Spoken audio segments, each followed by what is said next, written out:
CWR. Right then, let's talk films, because Victoria Luxford, our film critic, is here to tell you this week's best cinema, what to watch at home and what's out for the family. So, very good morning to you, Victoria. We're going to start with cinema first, Victoria. So what's your pick at the films of the cinema?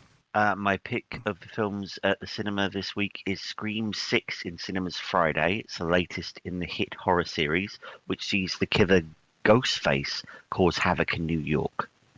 And that's it, isn't it? Now, as you say, this is the first Scream film starring Courtney Cox as Gail Weathers. Hit the cinema in 1996. And the horror film, as you say, has become very, very popular. Let's have a listen. It's for you.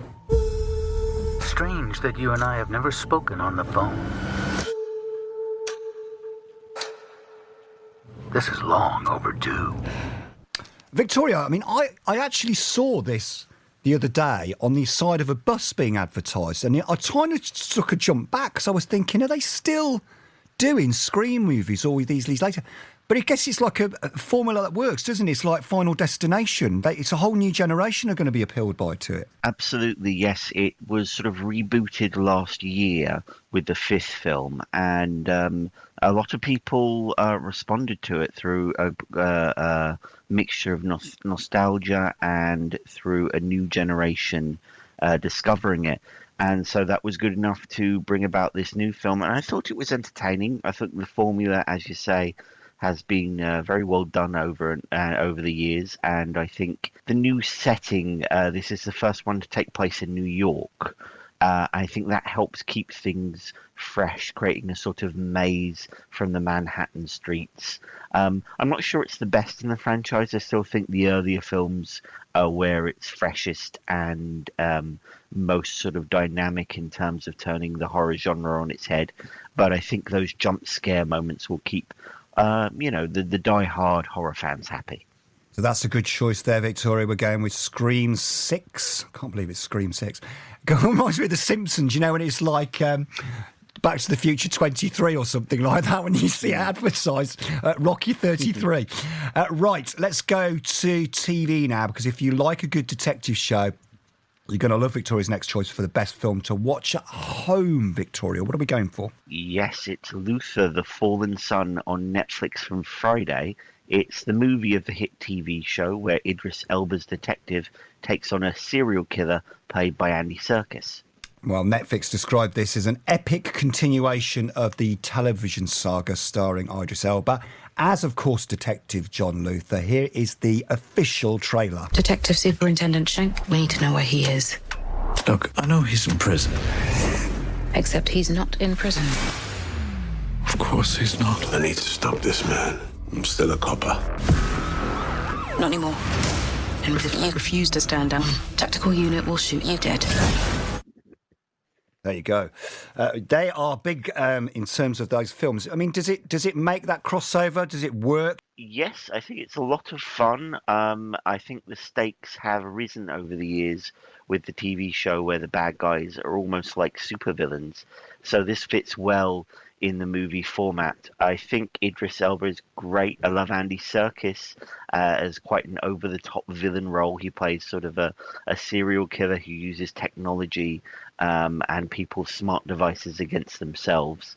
If you're looking for a continuation, or as they say, an epic continuation of that character's story, this is perfect. And the thing is as well, this is, generally do TV series work when they go into film format? Because I can think of many examples where they do, Victoria, but then I can think of many examples where it clearly doesn't. Yes, I think as the series progressed, I think the stakes had to get higher, and so in a way, a feature-length version was the natural conclusion. I completely agree. There are a lot of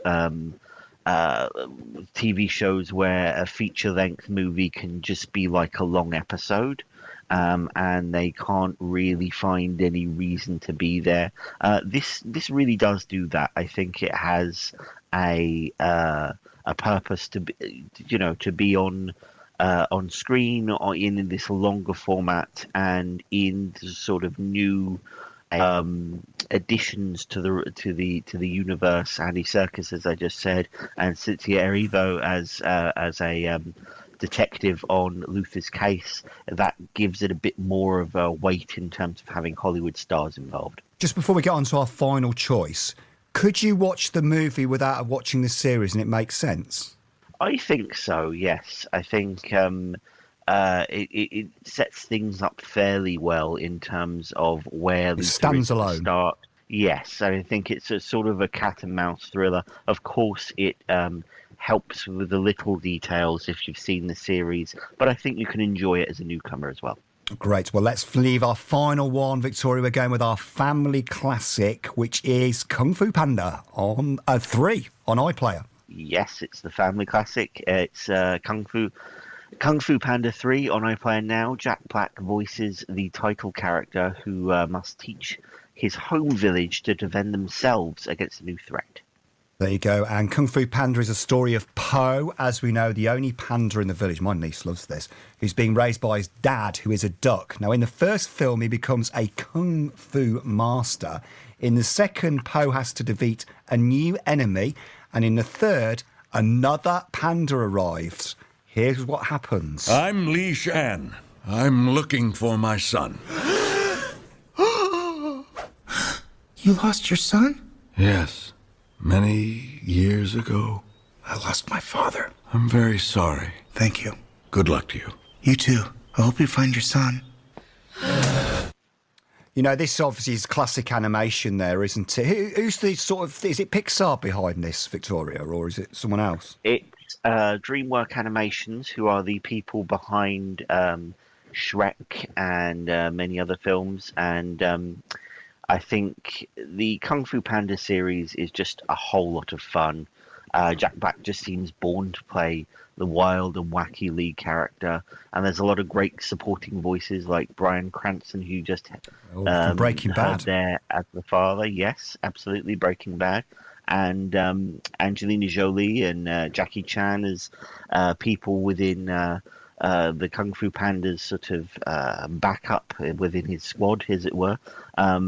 If you've got little ones, they're going to love the action and comedy, and I think some grown-ups will as well.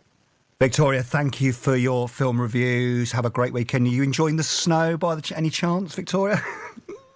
Yes, it's settling down, looking very idyllic outside. It's a very nice time to be in Stratford. Very nice. We've had actually a couple of texts in from Stratford. Great to talk to you, Victoria. All the best. Thank you very much.